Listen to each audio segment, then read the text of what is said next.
أعوذ بالله من الشيطان الرجيم.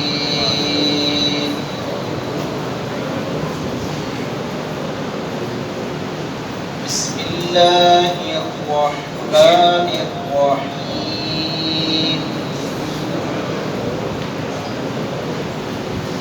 ولو شاء الله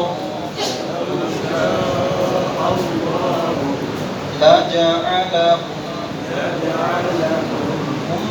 أمة واحدة ولكن يدخل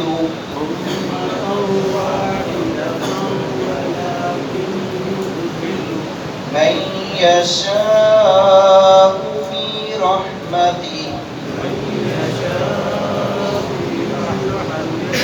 والظالمون ما لهم من ولي ولا نصير.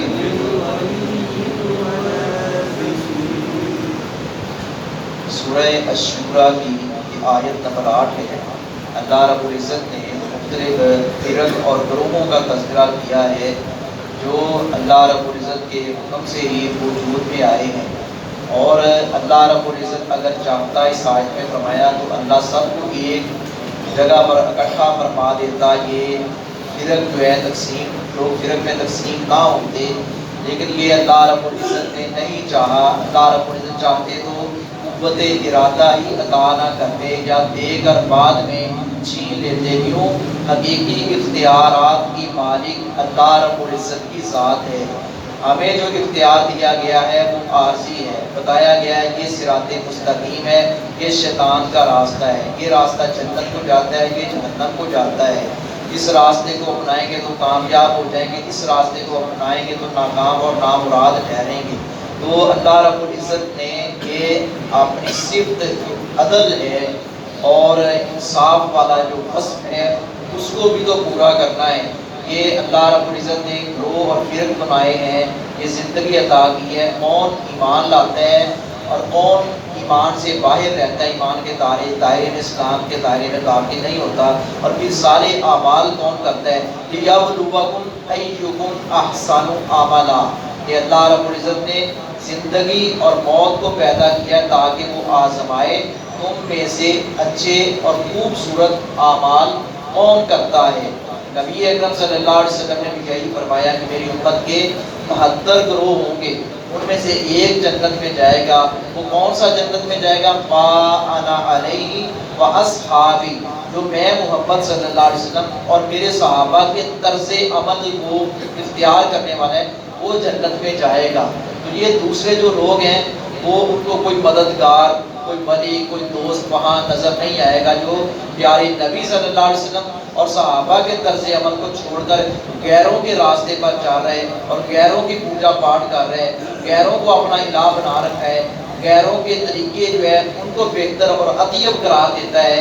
ایسے لوگ اللہ رب العزت کے ہاں ناکام اور نامراد ٹھہریں گے، اور ایسے لوگوں کو یہ اللہ رب العزت نے ظالم قرار دیا ہے. اور جسے اللہ رب العزت چاہے اسے اپنی رحمت میں داخل کر لے. یہ اللہ رب العزت کا اسلوب ہے. ہمیں بتا دیا گیا ہے کہ یہ دو راستے ہیں آپ میں سے، جیسے سورہ طاہر میں اللہ رب العزت نے فرمایا کہ جون سا ایک ناشکری والا راستہ ہے اور ایک میری فرمانبرداری والا راستہ ہے، وہ اختیار کرنے کا ہمیں اختیار دیا گیا ہے کہ کون سا تم اختیار کرتے ہو. ہم نے عقل سے دین کو سمجھنا ہے اور صحابہ کے منہج کو اپنانا ہے. عقل سے دین بنانا یہ مسلمان کی شان نہیں ہے، یہ کافروں کا کام ہے، اسلام سے منحرف لوگوں کا کام ہے. بلاؤ، اور اگر شاء چاہتا اللہ رب العزت، اگر اللہ رب العزت چاہتا لجعلہم، تو یقیناً بنا دیتا سب کو امۃ واحدہ، ایک ہی امت. ایک ہی امت. ہم امت تو سارے رسول اللہ صلی اللہ علیہ وسلم کی ہیں، پھر فرق میں بٹے ہوئے ہیں. اللہ یہ فرق نہ بناتا ہے، یہ فرق میں تقسیم کے لوگ نہ ہوتے. ایک اللہ ہے، اللہ رب العزت کی مشیت، اللہ رب العزت کی چاہت. لیکن ایک ہے پھر رضا، ایک ہے رضا اور خوشنودی کے خلاف، اور ایک ہے رضا کے ساتھ. اللہ رب العزت کی مشیت ہے. ہم نماز پڑھتے ہیں، ہم روزے رکھتے ہیں، نیکی کے کام کرتے ہیں، یہ اللہ رب العزت کی خوشنودی زندگی ہے، چاہت ہے، ساتھ اللہ کی رضا بھی ہے۔ ایک بندہ نماز نہیں پڑھتا، صراط مستقیم سے ہٹا ہوا ہے اور غیروں کے راستے پر چل رہے، دن رات اس کو اسی حالت میں گزرتا ہے، راتوں اور رات کی تمیز نہیں کرتا، وہ بھی اللہ کی مشیت سے ہے، لیکن اس کے ساتھ اللہ کی رضا، اللہ کی مشیت کے ساتھ اللہ کی رضا اور چاہت نہیں ہے۔ تو اللہ رب العزت نے فرمایا اگر چاہتا تو اللہ ایک ہی گروہ بنا دیتا، ایک ہی جماعت بنا دیتا، ولیکن اور لیکن یدخلو وہ داخل کرتا ہے من یشاء جس کو چاہتا ہے فی رحمتی اپنی رحمت میں، یعنی اس کے کئی ایک مطالب اور مفہوم ہیں۔ اللہ جس کو چاہتا ہے اپنی رحمت میں داخل کرتا ہے، یعنی اس کو دین جو صحیح دین ہے جس پر صحابہ اور اہل بیت نے چل کر دکھایا ہے، اس دین میں اللہ رب العزت اس کو داخل کو، کیوں؟ وہ دین رحمت ہے، اسلام دین رحمت ہے، اسلام سراپا رحمت ہے، اور اس رحمت میں اللہ رب العزت جس کو چاہتا ہے داخل کرتا ہے، وگرنہ وہ دوسروں کے غیروں کے راستے پر چلتا ہے اور باطل فرق کو اختیار کر کے اپنے آپ کو تباہی کے دانے پر لے جاتا ہے۔ اللہ جس کو چاہتا ہے اپنی رحمت میں داخل کرتا ہے، یعنی صحابہ کا منہج، اہل بیت کا منہج، رسول اللہ صلی اللہ علیہ وسلم کا طریقہ، آپ کی سنت سے محبت عطا فرماتا ہے اللہ جسے چاہتا ہے۔ والظالمون اور ظالم نہیں ہے لہم ان کے لیے، ظالم کون ہے؟ جو شرک کر رہے ہیں، اس کے بعد پھر بدعات، خرافات اور غیروں کو اپنا الہ سمجھتے ہیں، غیروں کے نام کی نظر و نیاز دیتے ہیں، اور اللہ رب العزت کو چھوڑ کر اللہ سے جس طرح کی محبت ہونی چاہیے اس طرح کی وہ غیروں سے محبت کرتے ہیں۔ انداد یحبونہم کحب اللہ، غیروں سے ایسے محبت کرتے ہیں جس طرح اللہ سے ہونی چاہیے۔ اللہ رب العزت تو بھول ہی گئے، اللہ کو تو اپنی دل و دماغ سے ہی نکال دیا کہ جو تیرے مقدر میں نہیں ہے وہ فلاں سے مانگ، فلاں سے مانگ، فلاں، حالانکہ یہ مقدر بنانے والی ذات اللہ رب العزت کی ذات ہے، اختیار کی مالک ذات حقیقی اللہ رب العزت کی ذات ہے، تو پھر یہ شرکیہ اور کفریہ جملے کیوں؟